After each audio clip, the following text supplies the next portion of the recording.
Hello survivors and welcome to another Walking Dead Road to Survival video, and in this video we're going to be taking a first look at Mythic Glenn, who was a character to come into the game with the launch of Conquest. He is also in the Mythic launch event. He is the last of the 4 characters that I needed to review. If you look at him on the right hand side, visually he looks much better, I think, than the S-Class Glenn, who was kind of done dirty. I think a lot of people didn't like that character, just in terms of how he was not very usable. Whereas this Glenn, I'll tell you, it has a lot of usability, I think. Visually, I like the get-up though. The weapons look cool. He's got the double holstered pistols. He isn't using those, but he's also got the throwing knives around his waist. Looks kind of cool. I'm not sure about that belt rope though. That's the only bit that I'm just like, wait, what's going on there? I guess it can be useful to just have like a rope at some points, just walking around with loads of walkers everywhere if you need to climb up something. I don't know, but it is Glenn. We kind of know what he'll look like. He's got a baseball shirt on, I want to say, and I guess he's kind of known for the get with the hat and everything. On the left hand side we get a bit more of a close-up visual. It's kind of like knuckle dusters with 2 blades attached to each hand. You know, a lot of people would probably just be like, yeah, Wolverine, but it isn't like Wolverine. It's more like who was the character? Is it like Vega from Street Fighter, but with 2 of them instead of just 1? So yeah, I like the visuals there. If we look at the stats, however, as a maxed out tier 5 level 600 gold mythic, he has 13,439 attack, 13,917 defense, and 13,234 HP. Fast character with those sharp weapons, and he's seen as a controller. He's a mythic character, of course, and his allegiance is part of Atlanta. And I'll always bring up these allegiances every single time. We shall go across his adrenaline rush, though, and it is called Orchestrating an Escape. It is a 66 AP cost rush. Deal 280% damage to 2 enemies. Those enemies lose 20 AP. So this is kind of nice. It isn't really super powerful. He is a controller. It's just more of a little bit of control in here.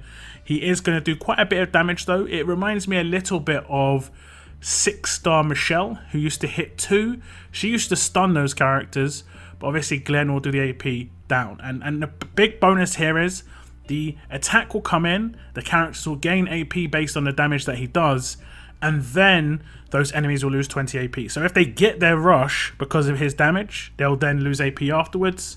No big deal. Okay, so we are here on the rush turn, and we're going to select a tough character on the defense team. Yumiko is already at low HP, so we should be able to do quite a lot of damage here. She will be taken out. She is also no AP, so she obviously, if she gained any AP, it'll be minus 20 of what she gained. The other character we hit will obviously take the damage. So in that case, we might say, hey, actually, we don't need to take her out so much. We've got some other damage dealers on the team. Let's say not this particular team that I've taken, but we want to stop someone like Maggie's rush. So I could target Maggie, and as you can see, she is going to lose AP. We also hit Yumiko as a bonus, but now Maggie can't rush. That is obviously the big bonus there, is the AP drain to stop someone from getting that rush off on their natural turn 3. So I like the idea behind this rush. He's not going to be nuking anyone. He is a controller, of course, so that doesn't make sense. But he does actually do a reasonable amount of damage. Against tough characters, obviously, is going to be even greater. If he doesn't manage to take someone out, if you're like risking an attack, the 20 AP down will always have a potential to proc. There are some characters that can now resist AP drain. For instance, I believe Mythic Rick can resist these AP drains. But because Glenn is a controller, Rick will have less chance of resisting it, because, you know, Glenn's natural passive, one of Glenn's natural passive is to more likely hit things that are going to control the enemy. Now, if you look at the upgrade slots, you can see if we get him to tier 4, he will get the majority of his kit unlocked, and it will be naturally unlocked just from tearing him up. If you get him to tier 5, you will have to use up to 20 upgrades to get the extra 40% damage on top.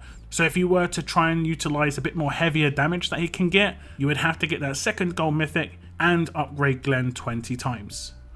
Now we'll go across to his signature move, and it is called Aggressive Block. It does obviously bring more control to the table. Here's a controller, it makes sense. Initial cooldown of turn 2, cooldown of 0, number of uses 999. attack an enemy for 100% damage, one other enemy gets minus 15 AP. So this is actually kind of interesting. The initial cooldown of turn 2 means that he'll do a basic attack turn 1, he'll do his signature move turn 2, and then he'll do his rush turn 3. As long as he has an AP on attack weapon, on attack or defense, it should be absolutely fine. He will need a bit of AP boost on an attack team because he won't only be able to get that 65 AP situation where every character sort of runs into the issues of the 65 AP. But after that, he'll just be able to continuously do his signature move instead of doing basic attacks. Now, the amount of damage it's going to do is going to be exactly the same as a basic attack, but it's going to be guaranteed AP gain. So if you attack someone with a signature move who's got absolute defense weapon, you gain the AP even if they absolute defend you. That's something that your basic attacks can't do. And regardless, it's always going to do 15 AP drain to another enemy as well. This is actually really nice, but it's only going to be good in extended fights. On an attack team, you don't really want that too much, but this is where he could be quite useful on a defense team. If you do have those drawn out fights, he's going to be continuously just bringing someone down by 15 AP, and that means they're going to basically be losing their rush. It should focus the people with the highest AP, but we'll obviously test this out. Okay, I've defended on all my team, and what I'm going to do is I'm just going to do a basic attack with Glenn, get him some AP. The other defense team will obviously just get off all their attacks. You can see that Glenn did not get attacked once. This is just to show you the AP gain that he can get. The person with the highest amount of AP on that defense is definitely Yumiko. She's nearly at full rush. If I do the signature move onto Holly, does it guarantee target Yumiko? No, it went to Maggie.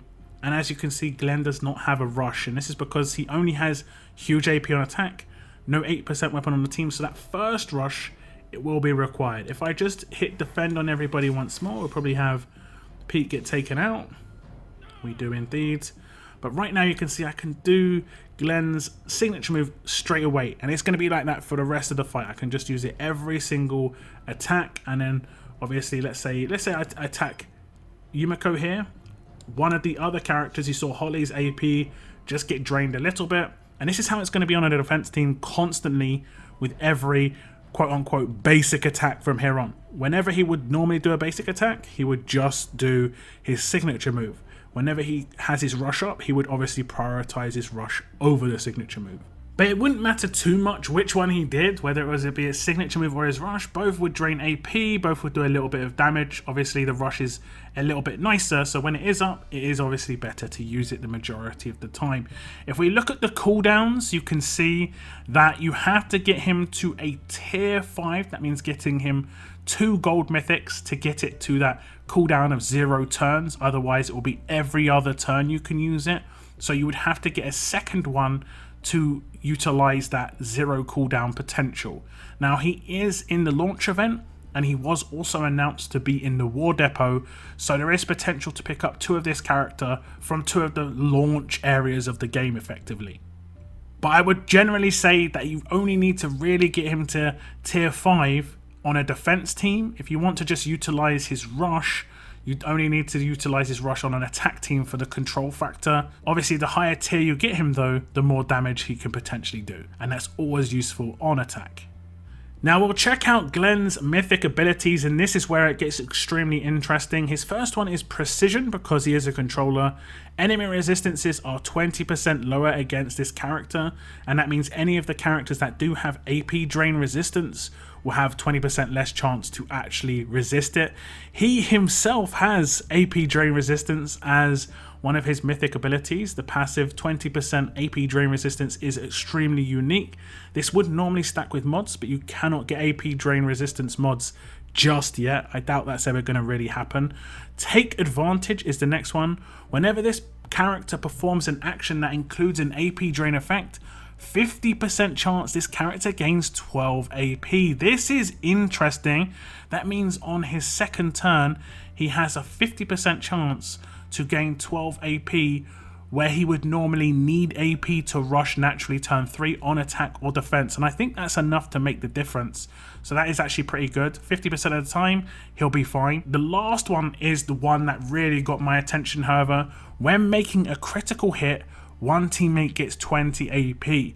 This is actually awesome. Obviously, that means you can get a lot of characters to potentially rush much quicker, because you can guarantee where the AP is going to go based on 20% AP to self weapons when you're using him on an attack team. Really beneficial for certain tough characters, for instance, in usage with commands. On defense, if that procs, it's just going to be a nice bonus. It will just go to the person with the highest AP at any given stage. Now do remember, his signature move can crit, so he is going to get a bonus from that even if it was on that 0 turn cooldown. Now the great thing about this is obviously it's effective from turn 1, so if we were to just do a basic attack, I have loaded him up with a bit of crit on his weapon and his mods just so he's got more chance of hitting crit, but you're most likely going to do that because this seems pretty good. If we hit that crit, you can see the 20 AP went to Yumiko. Now if we do a basic attack with Yumiko, she could be command rushed in this situation. There'll be a number of characters that this could happen to, so that is actually pretty nice. I don't think it's going to be mainly good for using on someone like Yumiko, but this is useful for people like Abraham or characters that don't have a signature move in their first 2 turns. You can get them the AP they would otherwise require and not give them an AP to self weapon. This is actually extremely useful. However, it is worth noting from testing, it doesn't seem like he can give the AP to himself. You can see that as a bonus if you want, it's up to you. But if I was to do the attack again, hit a crit, it went to Pete, as you can see. Pete now got 20 AP, whereas Glenn had the highest AP. So it's just worth noting, it doesn't seem like this works by giving it to himself, but it did obviously describe it by saying to a teammate, so it does make sense. So I like Glenn's passive abilities quite a lot, particularly that give advantage when making a critical hit. One teammate gets 20 AP.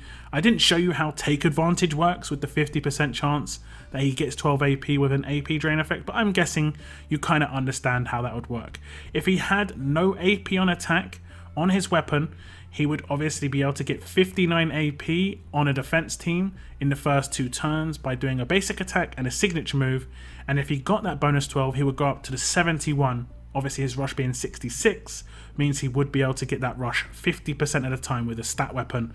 It's generally a good idea to double down on stats if you can, and it would only be that first round of rushes where he'd have an issue if he was tier 5. A big bonus on the passives as well, if we scroll down, you can see the unlocks and the upgrades give advantage, the 20 AP when he hits a crit. He only needs to be tier 4. That means you only need to get one of his gold mythics to unlock this. I would say this would be a priority upgrade for this character. He is a support character on an attack team when it comes to using him like this, and there is a big bonus with his control being in there. But you would have to obviously fully upgrade this to get the 20 AP. With it being 20 upgrades, I'm assuming you would get 1 AP for every single upgrade you did. But generally speaking, it would be worth to max this out. Now Glenn does have an attached weapon. It is the Glenn's Unexpected Claws, those Vega Claws I'm going to call them. 25% defense base, a medium bonus to AP when attacking, bonus crit, 30 crit when attacking enemies with more than 70% of their HP. Now obviously this weapon is not fantastic. I would just stick an impenetrable defense weapon on his weapon on a defense team, and maybe fast healing if you had one. It does look like it's a 5-star weapon already, but I had to 5-star it to equip my own weapons. It comes as a 4-star weapon, and on attack I would probably either give him an 8% weapon or potentially the Impair Knife. Actually, strangely enough, the Impair Knife could be quite nice, and obviously you can put 1535 on that and he can be useful there. If you want to up the attack there as well, it's up to you, but I wouldn't say that's going to be too great on a defense team. He would of course need huge bonus to AP when attacking to get the best out of him on attack. And because he can hold the 8% weapon himself, he can be the guy on the team that gives himself the 8% that he requires for that first round of natural rushes, which is actually a big bonus. So this is Glenn, and I actually think he is a pretty good support character on an attack team. Lots of AP manipulation, positive for your own team, negative for your enemies. That's the way you definitely want it. But there is something that is actually a little bit of a bonus with him. One of his passives obviously has a 50% chance of giving him 12 AP when he does an AP drain on his rush or his signature move, but it can also work with his basic attack if he has an AP drain mod. Now this took a lot of testing because obviously AP drain mods are not huge chance to even hit. Then if they hit, it's got a 50% chance to actually work. But if you see this little sequence here, you can see that he hits the AP drain and he also gets the 12 AP off the first turn. So that it might be worth putting an AP drain mod on this guy as well to get a little bit bonus AP on attack or defense. And that would actually be giving him 2 chances at that 12 AP gain that he would require on a defense team. And obviously it would have to proc on the mod, but at least it gives you a slight improvement over just the signature move. Now I'm a big fan of support characters like Glenn, and I think he is going to be very nice for attack teams. I'm a big fan of, let's say, Wayland, who also has AP manipulation. His is on his rush though, but Glenn could actually help Wayland get his rush earlier, and then Wayland's rush would help 2 other characters get their rush earlier. So there could be that cascade sort of thing on an attack team, and the potential for that is quite high. I like that quite a lot. So I'm definitely looking forward to picking this character up. I'm definitely going to focus this guy in either the event, the War Depot, or potentially both. I like this guy a lot. But do tell me what you think about Mythic Glenn. How do you think they did Glenn in the Mythic era? I think he's definitely leagues better than the S-Class version. Do give me your thoughts down below in the comments. If you enjoyed this video or found it informative, please hit the like button, guys. It does make a massive difference. I want to thank all the people who have hit subscribe this month. We're on the way to 500 subscribers this month, and that is actually kind of crazy. So I want to thank you very much for hitting that button, and big shout out to everyone else who had hit subscribe in the past. Thank you very much for the ongoing support. That is the end of my video today, guys. I want to thank you very much for tuning in, and as always, keep on surviving, guys. Keep on surviving.